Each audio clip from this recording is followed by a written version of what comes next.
কোরআন পড়া শুরু করার সময় কোরআনে চুমু দেয়া কি জায়েজ?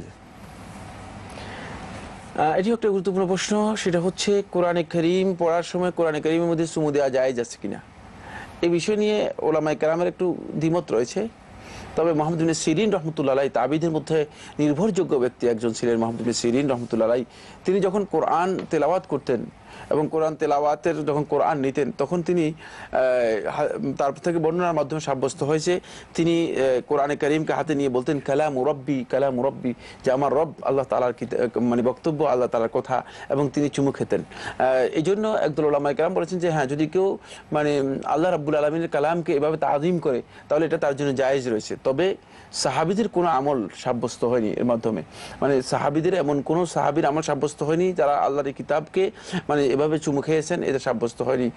সুতরাং এটি জায়েজ, উপরোক্ত কিছুই নয়। এখানে আবেগের বিষয় আসছে, যেহেতু মানে তিনি আবেগ আপ্লুত হয়ে যেতেন যখন আল্লাহ রাব্বুল আলামিনের কালাম তার সামনে আসতো, যেহেতু হাত্তা ইয়াসমা কালাম আল্লাহি, যেটা হচ্ছে আল্লাহর কালাম। কোরআনে কারীম এটা শিক্ষা দিয়েছে, এটা আল্লাহ রাব্বুল আলামিনের বক্তব্য, আল্লাহ রাব্বুল আলামিনের কালাম, কথা। সুতরাং এর মর্যাদা অপরিসীম, এটি সাধারণ কোনো কিতাব নয়, এটি মানুষের রচিত যে সমস্ত কিতাব আছে সেই কিতাবের মানে পর্যায়ের নয়।